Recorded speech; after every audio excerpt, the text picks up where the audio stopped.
استغفر اللہ ربی من کل ذنب واتوب الیہ. اس کو دن میں کم از کم 100 مرتبہ صبح 100 مرتبہ شام. زیادہ وقت ہو تو 200 مرتبہ بھی پڑھ سکتے ہیں. مگر جب پڑھ رہے ہوں تو ذرا اپنے گناہوں پر ندامت بھی دل میں محسوس کریں. یہ نہ ہو کہ زبان پہ استغفار چل رہا ہے اور دن میں گناہوں کے خیال چل رہے ہیں. رابعہ بصریہ رحمت اللہ علیہ فرماتی تھیں استغفارنا یحتاج الی استغفار، کہ ہم ایسا استغفار کرتے ہیں کہ اس کے اوپر ہمیں استغفار کرنے کی ضرورت ہے.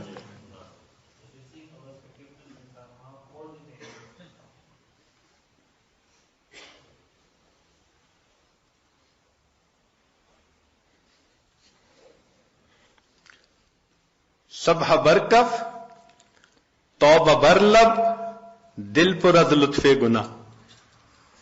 ہاتھ میں تسبیح، زبان پہ توبہ اور دل گناہ کی لذت میں پڑا ہوا ہے. معصیت را خن میں آیت بر استغفار ماں، میرے استغفار کے اوپر تو گناہ بھی کھڑا ہنس رہا ہے. تو ایسا استغفار نہ ہو. صحیح ندامت کے ساتھ ہم استغفار پڑھیں تو اللہ تعالی کی رحمت برسے گی. دلیل قرآن عظیم الشان، بات پکی. اللہ رب العزت شاہ فرماتے ہیں لولا تستغفرون اللہ لعلکم ترحمون. قرآن کی آیت. اگر یہ استغفار کرتے تو کیا ہوتا؟ اللہ تعالی رحمت برساتے. تو اس کا مطلب ہے یہ گارنٹیڈ بات ہے کہ استغفار کرنے سے اللہ تعالی کی رحمت برستی ہے، انسان کے روح کو غذا ملتی ہے.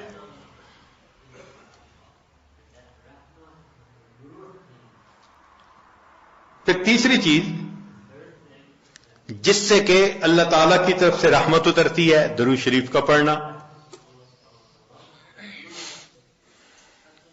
حدیث مبارکہ میں آتا ہے جو شخص ایک دفعہ درود شریف پڑھتا ہے اللہ تعالیٰ 10 رحمتیں اتارتے ہیں. تو 10 رحمتوں کا اترنا اس بات کی دلیل کہ روح کو غذا ملتی ہے، نور اترتا ہے انسان کے اوپر. ہمارے مشائخ نے فرمایا کہ 100 مرتبہ صبح اور 100 مرتبہ شام، کم از کم اتنا تو درود شریف ضروری پڑھ لیں.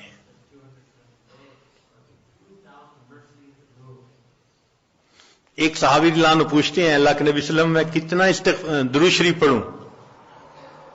فرمایا زیادہ پڑھ، چوتھائی حصہ. زیادہ پڑھو گے تو فائدہ زیادہ. اللہ کے نبی صلی اللہ علیہ وسلم آدھا حصہ. بھائی زیادہ پڑھو گے تو زیادہ فائدہ. 3 حصے.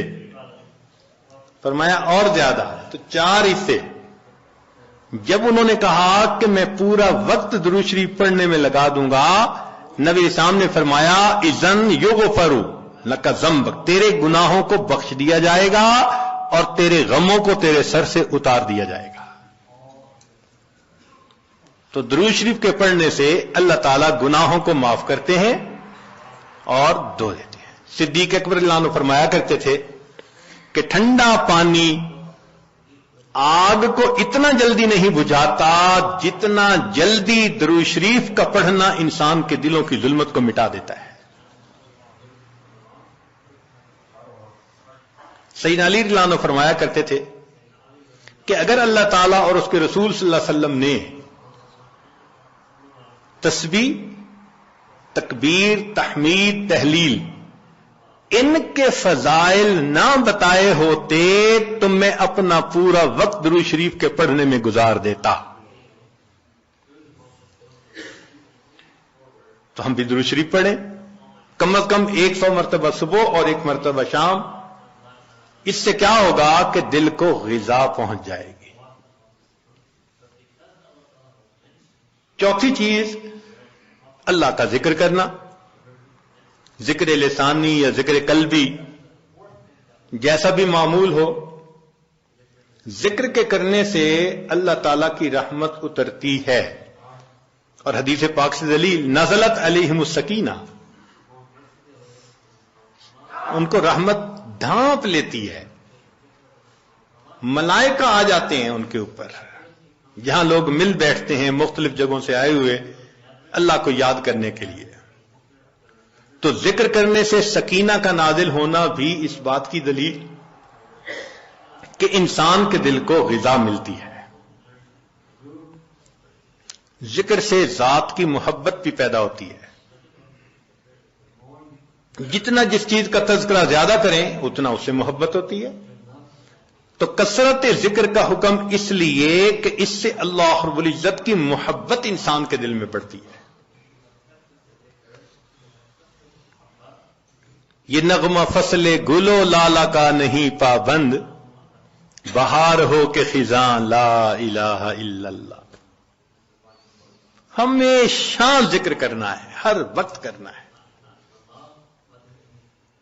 موسموں کے بدلنے کا اس پہ اثر نہیں ہوتا، اس لیے ہمارے اکابر صبح شام کا کچھ وقت تھا جس میں تنہائی میں بیٹھ کے اللہ کا ذکر کثرت کے ساتھ کیا کرتے تھے۔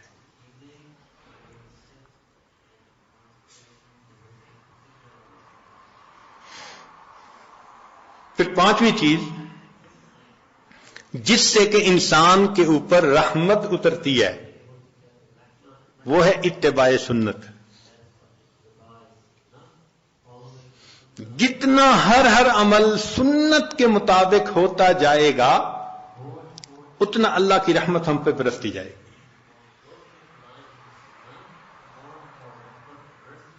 جتنا ہر عمل سنت کے مطابق، اس لیے ہمارے سلسلہ آج نقشبندیہ میں بیعت ہونے کے بعد پہلا کام یہی بتاتے ہیں، ہر کام کو سنت کے مطابق کرنا ہے۔ سر کے بالوں سے لے کے پاؤں کے ناخنوں تک اپنے آپ کو سنت کے مطابق ڈھالنا ہے۔ کیوں؟ ایک تو اجر ہے، ایک قرب ہے، اللہ کی محبوبیت ملتی ہے، اور تیسرا یہ چیز انسان کے روح کی غذا بھی ہے۔ دلیل قرآن عظیم الشان میں سے ارشاد فرمایا اطیعوا اللہ والرسول لعلکم ترحمون، اللہ اور اس کے رسول کی اطاعت کرو تو کیا ہوگا؟ تمہارے اوپر رحمت برسے گی۔ تو اتباع سنت سے بھی انسان پر رحمت برستی ہے۔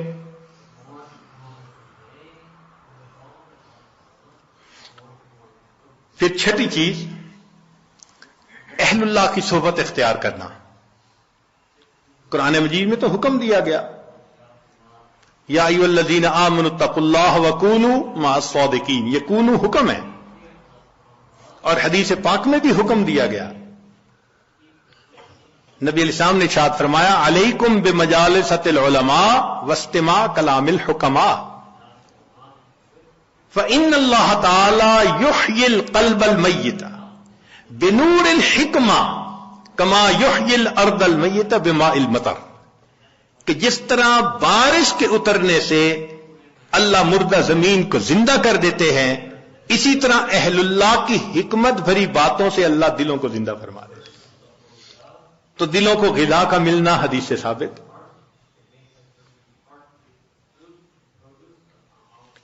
اس لیے تو فرمایا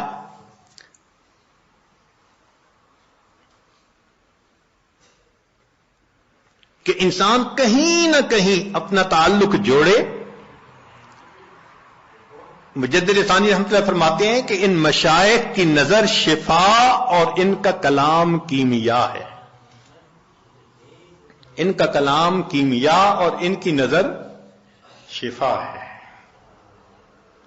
وہی تیرے زمانے کا امام برحق، ہے وہی تیرے زمانے کا امام برحق جو تجھے حاضر و موجود سے بیزار کرے، دے کے احساس زیاں تیرا لہو گرما دے، فقر کی شان چڑھا کر تجھے تلوار کرے۔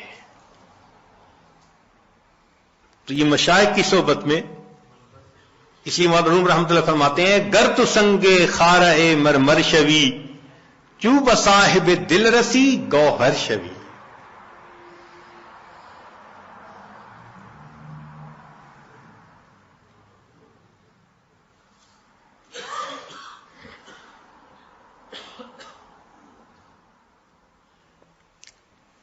چنانچہ علماء نے لکھا ہے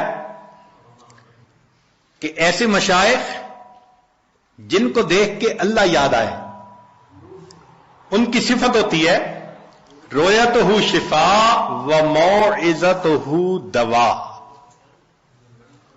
ان کی رؤیت شفا ہوتی ہے اور ان کی بات انسان کے لیے دوا ہوتی ہے. بلکہ فرمایا ينتفع برؤیتہ قبل روایتہ. یہ ایسے لوگ ہوتے ہیں ان کی روایت سے پہلے رؤیت سے ہی فائدہ ہو جاتا ہے بندے کو.